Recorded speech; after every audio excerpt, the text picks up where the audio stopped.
Historia de la filosofía. Historicismo, totalitarismo y democracia por Giovanni Fornero. Volumen 4, 132, parte octava. La filosofía contemporánea.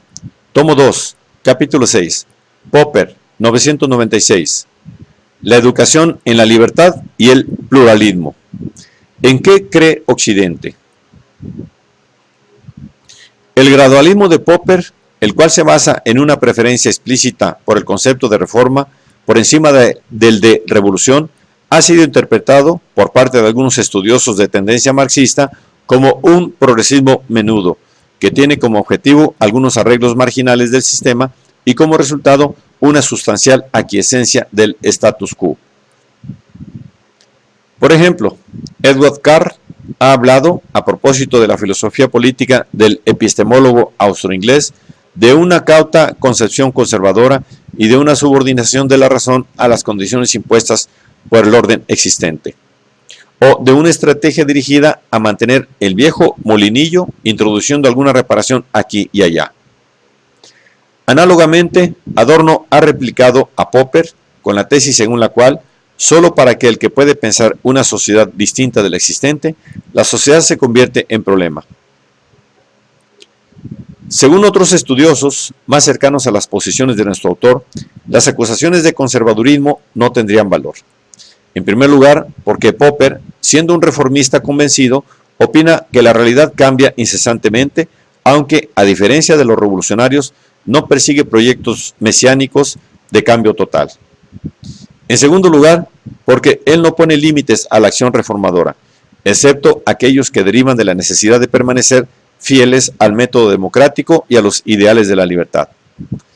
Tanto es así que en el prefacio de la versión italiana de Miseria del historicismo, aún definiendo más eficiente una economía competitiva, afirma estar dispuesto a patrocinar una economía centralmente planificada, si semejante planificación pudiera producir una sociedad más libre y humana. Por lo cual, como puntualiza Girolamo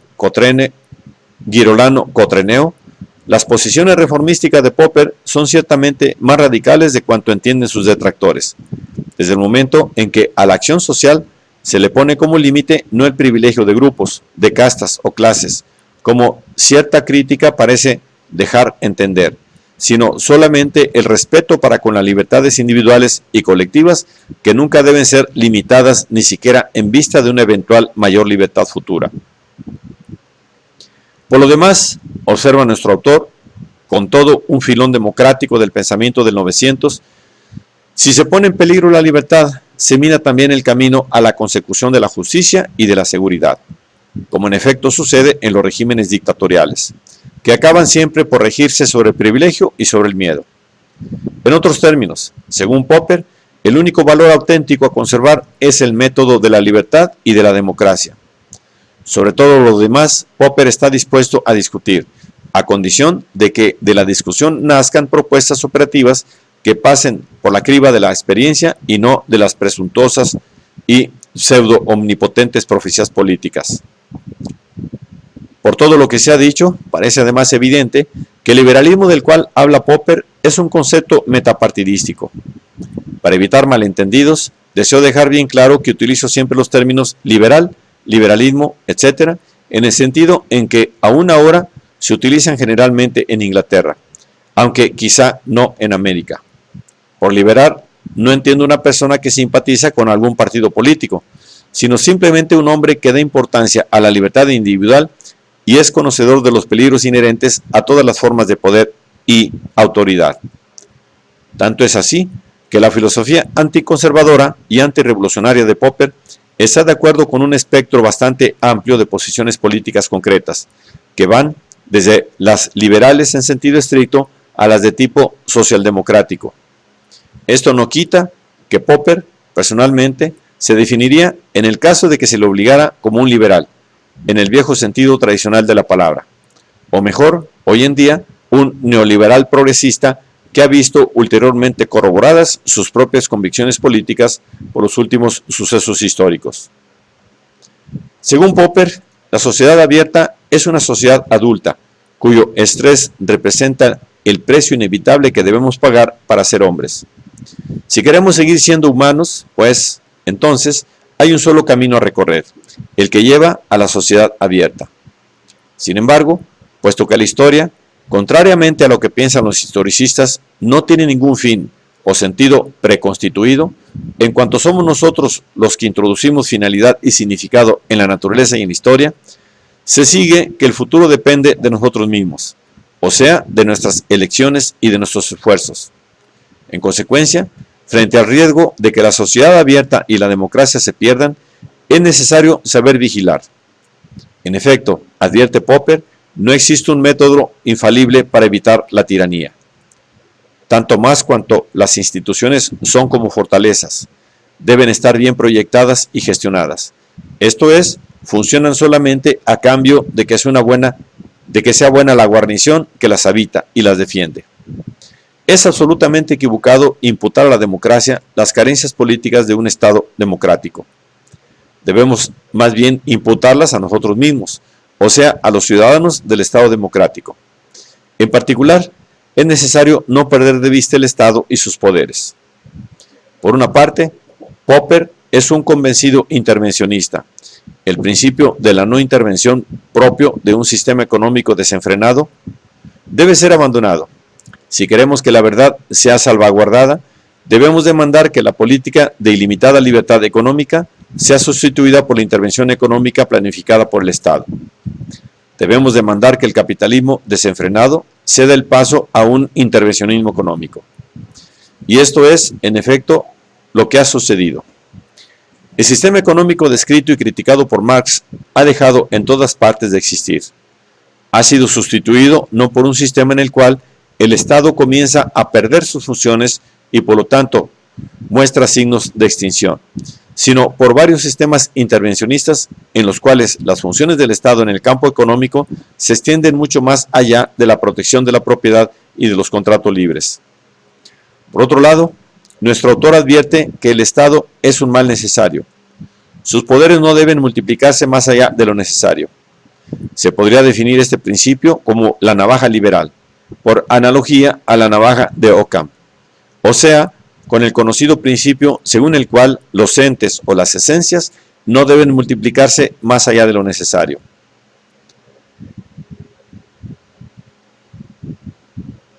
El poder del Estado está fatalmente destinado a ser siempre un mal peligroso, aunque necesario. Pero eso debe servir para avisarnos de que si aflojamos nuestra vigilancia y si no reforzamos instituciones democráticas en el momento mismo en que conferimos más poder al Estado mediante la planificación intervencionista, podemos perder nuestra libertad. Y si la libertad se pierde, todo está perdido, incluida la planificación. En efecto, ¿por qué se deberían hacer planes para el bienestar del pueblo si el pueblo no tiene el poder de imponerlos? Solamente la libertad puede hacer segura la seguridad. Solamente la libertad puede hacer segura la seguridad. La educación en la libertad y en la democracia tiene como presupuesto el rechazo de la fuerza bruta. Popper manifiesta, en efecto, un horror visceral por la violencia y detesta a todos aquellos intelectuales de derecha o de izquierda que históricamente la han favorecido. El asesinato en masa, en nombre de una idea, de una doctrina, de una teoría, esto es obra nuestra, nuestra invención, la invención de los intelectuales. Cuando dos personas no están de acuerdo, puntualiza nuestro autor, es o porque sus opiniones son distintas o porque tienen intereses divergentes, o por ambos motivos. Y para alcanzar una solución hay sustancialmente dos modos posibles, la discusión y la violencia. O bien, si se trata de una contraposición de intereses, las dos alternativas son un razonable compromiso o un intento de eliminar el interés opuesto. Un racionalista es, en efecto, una persona que trata de alcanzar las soluciones mediante la discusión y en determinados casos recurriendo al compromiso más que a la violencia. La razonabilidad, continúa Popper, reside en una actitud de disponibilidad recíproca, o sea, en un hábito no solamente de convencer al otro, sino también de ser eventualmente persuadido. Lo que entiendo por actitud de racionalidad puede verse por una observación de este tipo. Creo tener razón, peor puedo equivocarme, y puedes tener razón tú. En todo caso, discutamos. Es probable, en efecto, que de este modo nos acerquemos a una comprensión verdadera, más que si cada uno se limita a insistir en tener razón. La actitud de la racionalidad presupone, pues, una humildad de base que hace de la convicción de que, sea cual sea la facultad crítica o razón que se tenga, somos siempre deudores de los otros. En consecuencia, la razón, para el racionalista crítico, es exactamente lo contrario de un instrumento de poder y de violencia. Él ve en ella el instrumento para someter el poder de la violencia. Por lo demás, escribe Popper con orgullo, forma parte de la gran tradición del racionalismo occidental liberar nuestras batallas con las palabras más que con las espadas. La repulsa de la violencia explica la aversión de Popper por el pensamiento autoritario y por todas las doctrinas que pretende poseer la verdad o el criterio de ella. Tales doctrinas, que nacen de un ignorante deseo de volver al vientre materno de la seguridad tribal, son siempre funestas, aunque estén inspiradas por las mejores y más notables intenciones. Es típico el caso del cristianismo. Todos recuerdan cuántas guerras religiosas fueron libradas en nombre de una religión que practicaba el amor y la dulzura. Cuántos cuerpos ardieron vivos en el sincero propósito de salvar las almas del fuego eterno del infierno. Igualmente típico es el caso del marxismo, el cual, apelando a la creencia de la libertad humana, ha producido un sistema de opresión sin igual en la historia.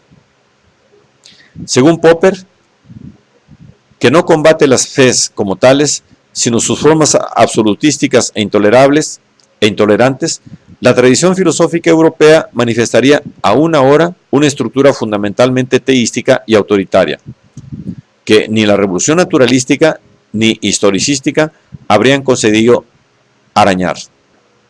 En efecto, la primera se habría limitado a sustituir a Dios por la naturaleza, dejando intocado casi todo lo demás. La teología, ciencia de Dios, fue sustituida por la ciencia de la naturaleza, las leyes divinas por las leyes de la naturaleza, la voluntad y el poder divinos por la voluntad y el poder de la naturaleza, las fuerzas naturales, y posteriormente el plan divino y el juicio de Dios por la selección natural. El determinismo teológico fue sustituido por un determinismo naturalístico, o sea, la omnipotencia y la omnisciencia divinas se sustituyeron por la omnipotencia de la naturaleza y la omnisciencia de la ciencia.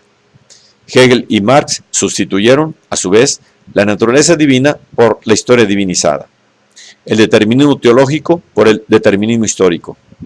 De este modo, los criminales que se oponen inútilmente al curso de la historia toman el puesto de los pecadores contra Dios. Y aprendemos que nuestro juez no es Dios, sino la historia de las naciones o de las clases.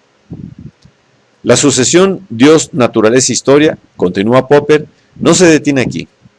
En efecto, el descubrimiento del historicismo, según el cual todos los criterios son, después de todo, solamente hechos históricos, lleva a la deificación de los hechos y conduce a las religiones secularizadas de las naciones y de las clases, del existencialismo, del positivismo y del conductivismo.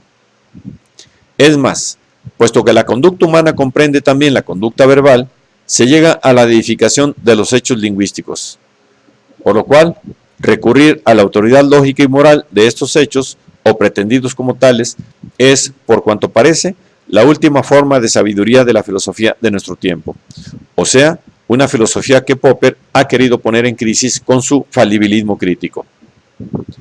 El rechazo de la fuerza bruta y de la razón autoritaria implican, por parte del hombre del siglo XX, un ejercicio de pluralismo y de tolerancia, capaz de vencer a la bestia dogmática e intolerante que cada uno lleva dentro de sí. Rechazando toda forma de monolitismo y de unanimismo, Popper cree en efecto en una sociedad policéntrica y competitiva, basada en una multiplicación de posiciones teóricas y prácticas en civilizada competición entre sí, o sea, en una sociedad en la cual rige un weberiano politeísmo de los valores.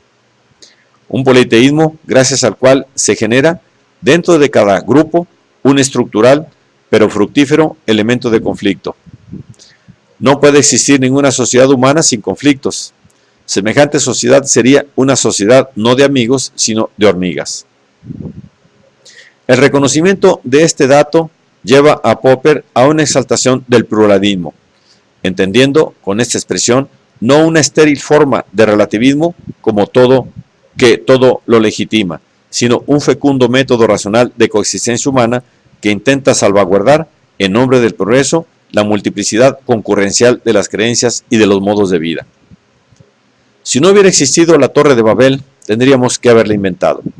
El liberal no sueña en un perfecto consenso de las opiniones, sino que espera en su recíproca estimulación y en el consiguiente desarrollo de las ideas.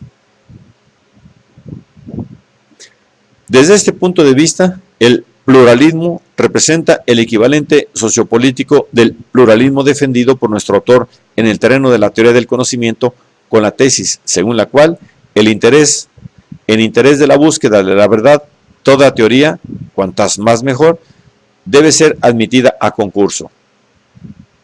Interrogándose en una conferencia pronunciada en Zúrich en 1958 sobre en qué cree Occidente, Popper responde que no cree en absoluto en un sistema unitario de ideas para contraponer con orgullo a la religión comunista del Este. Sin embargo, oponiéndose a la multitud de buenas personas que interpretan este dato como una debilidad, Popper escribe: esta opinión ampliamente difundida es bien comprensible, pero la juzgo fundamentalmente equivocada. Deberíamos estar orgullosos de no poseer una única idea, sino muchas ideas, buenas y malas, de no tener una sola fe, sino una religión, no una religión, sino numerosas religiones, buenas y malas. Es un signo de la superior energía de Occidente el hecho de que nos lo podamos permitir. La unidad de Occidente sobre una idea, bajo una fe, bajo una religión, sería el fin de Occidente. Nuestra capitulación, nuestra obligación incondicionada a la idea totalitaria. En efecto, insiste Popper, la creencia en la única, unitaria fe exclusiva ha producido siempre desgracias y opresiones. Del cristianismo medieval al terror de Robespierre, del fanatismo musulmán al comunismo soviético. Por lo cual, aquellos entusiastas bien intencionados que tienen el deseo y la exigencia de unificar Occidente bajo la guía de una idea que suscite el entusiasmo, no saben lo que hacen. No saben que juegan con fuego. Es la idea totalitaria lo que los atrae. Llegados a este punto, resulta claro que el racionalismo crítico, pluralista de Popper, tiende a configurarse como una forma de neoiluminismo antirromántico de declaradas matrices setecientistas y kantianas.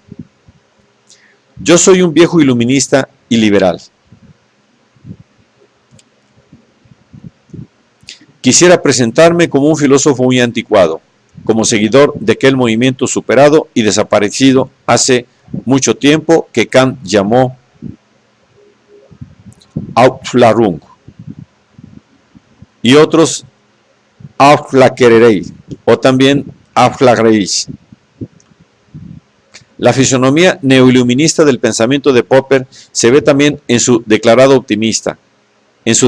optimismo, que él, en su mundo de muchos profetas del pesimismo, presenta como una posición que por lo menos tiene el mérito de la rareza. Este optimismo, por parte de un hombre que recuerda haber vivido en la época de dos absurdas guerras mundiales y de dos criminales dictaduras, no deriva ciertamente de un superficial desconocimiento de lo negativo. En efecto, Popper, al ser un convencido imperfectista, tiene bien presentes los límites y la negatividad de la condición humana. Basta pensar, por ejemplo, que desde su punto de vista, toda la política consiste sustancialmente en la elección del mal menor.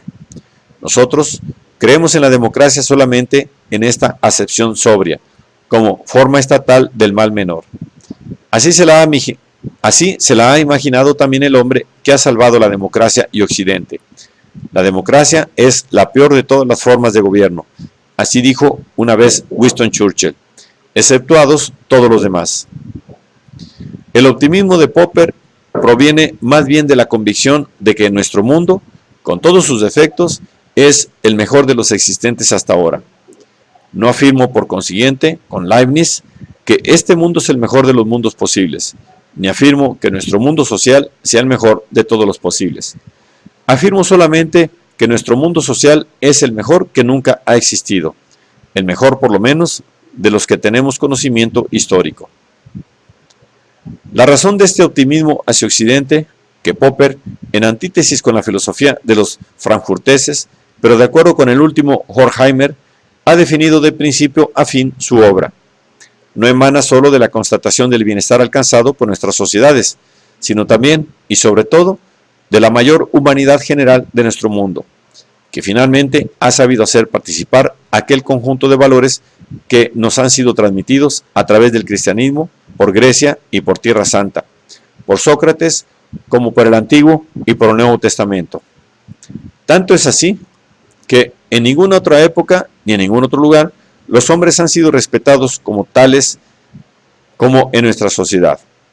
Nunca antes fueron tan respetados sus derechos y su dignidad de hombres, y nunca antes tantos estuvieron dispuestos a afrontar grandes sacrificios por los otros, particularmente por aquellos menos afortunados que ellos.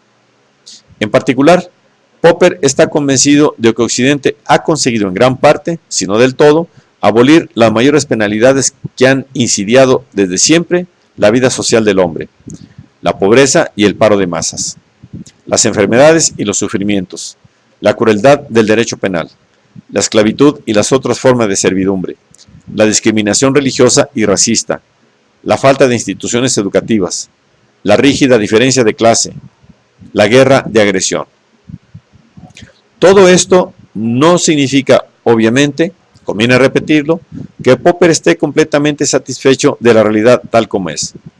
En efecto, por su optimismo progresista y neoiluminista, sigue siendo válido el principio del esto vigilantes y el imperativo de la búsqueda incesante de un mundo mejor que aquel en el cual se vive. Ninguna sociedad es racional, pero siempre hay una más racional que la existente y hacia la que, por lo tanto, tenemos el deber de tender.